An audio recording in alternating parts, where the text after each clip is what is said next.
Good morning, Marines. I'd like to start by telling you a story. Back in 2017, I had to sign on page 11. Why, you ask? Well, every Marine in the Marine Corps had to sign on page 11. Sounds like a crazy situation.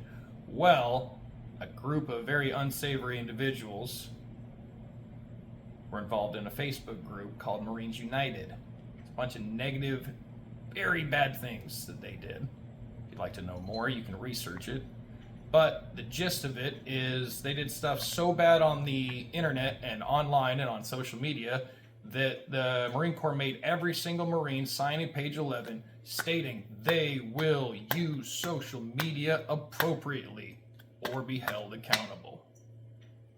Good morning, Marines. My name is Harrison Frazier, and the purpose of my speech is to persuade you to limit your social media usage due to its negative impact on your mental health. So, having had to sign a page 11 stating that I will use social media appropriately, as well as the fact that I have quit all of my social medias, believe gives me a good amount of expertise on this current topic. During this speech, we're going to be covering three topics: the problem, our solution, and the proposed benefits. So now that we've talked about all that, let's get right into it. So the problem, basically summed up in an online article posted and authored on the McLean Hospital website, last updated in March 2024, entitled The Social Dilemma. According to a Pew Research Center, 69% of adults and 81% of teens in the U.S. use social media. So, obviously, social media is being used by more people than it ever has been in the history of this country. So,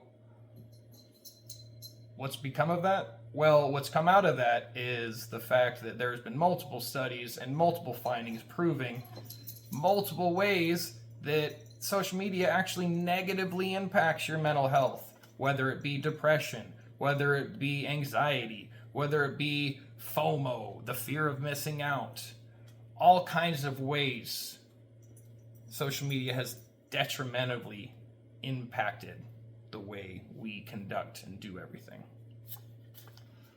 Also, according to an online article posted in lifespan.org entitled The Pros and Cons of Social Media by Francis Del Lomba, last updated in March 2022, social media is addicting. Social media has been proven to have the same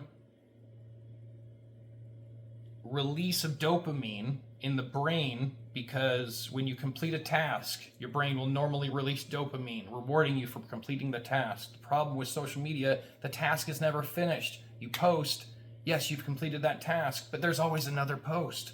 So it creates an addicting cycle that just perpetuates itself and just wraps you into it. The other biggest problem about it is the mass availability. The mass availability of social media these days. It's everywhere, whether it be Facebook, Instagram, Snapchat, TikTok, anything that you could even think of. It's all social media. It's all meant to connect us, but it's all just doing so much harm. Now that we've talked about the problem, let's talk about my solution.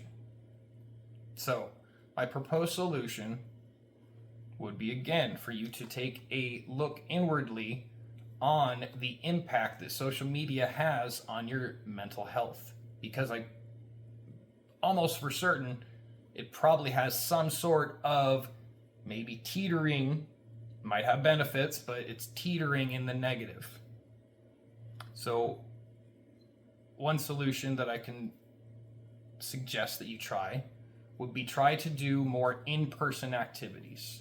Try to do more stuff in person with somebody that you might be trying to catch up with and have the availability to actually be able to do it in person. Don't just text, don't call, Don't message. Actually go out and get that benefit that comes and has been proven to come from actual face-to-face interaction with people. Take smaller breaks. Go for a walk. Go for a half-hour walk, but try to leave your phone. And then try to take the little tick inward. Take actual account of how many times those ticks make you think of like, ooh, I need to check, but you'd really be surprised how much they add up.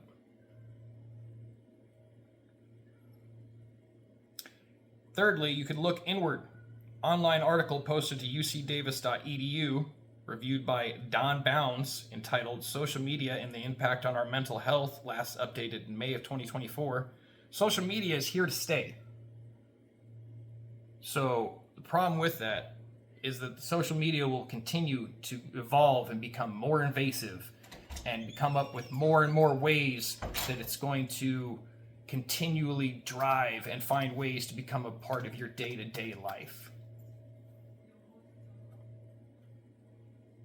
So by looking inward, when you identify that your relationship with social media is causing you to have the depression, the anxiety, you're the one that's going to be able to identify when that happens. So if you realize your relationship with social media is negative, it really is a key sign to do something about it. Now that we talked about my solutions, we're going to talk about the benefits of taking that look. I believe, having quit my social medias, that it will improve your relationships. Not only has it improved my relationship with my wife, but it has improved my relationship with multiple of my friends, because it actually gives me the availability to not spend my time wasting posts and everything like that with stuff that really doesn't matter, and allows me to prioritize talking to and spending time with people that I actually enjoy spending time with, and I'm not just stuck on the phone. Secondly, I believe you'll just be happier. The less time you spend online, the less time you spent with a phone directly in front of your eyes, it's been proven statistically to be so much better for your mental health to disconnect from electronics, to disconnect from our ever electronifying world. And thirdly, it's going to free up a bunch of time, because of all the time that you're not spent sitting there text, post. You can free up time to do all kinds of stuff that you might actually enjoy.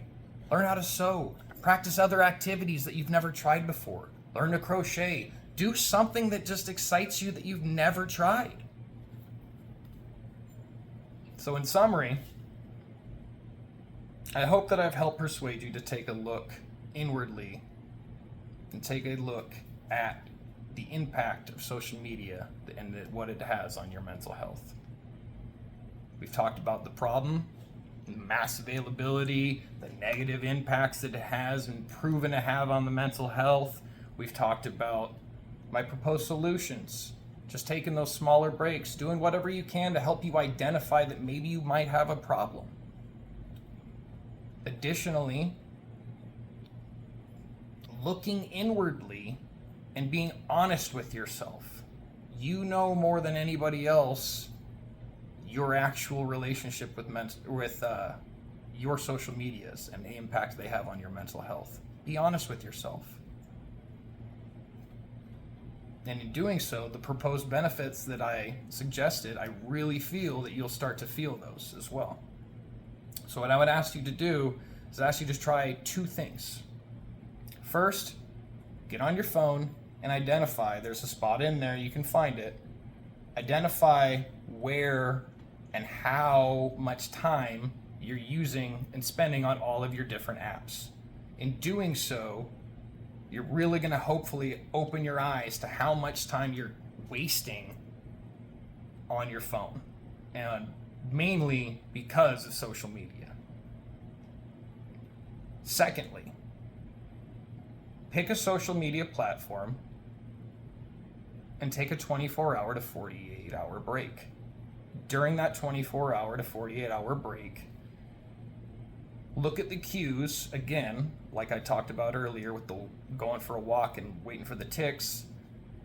Do that for a 24-hour period for Facebook, and every time you find yourself wanting to go check Facebook, make a tick.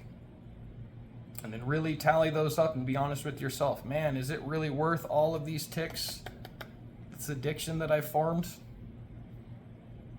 So I'd like you to leave with the words of Henry Ford. Whether you think you can or whether you think you can't, you're right. Thank you very much for your time. Have a wonderful day.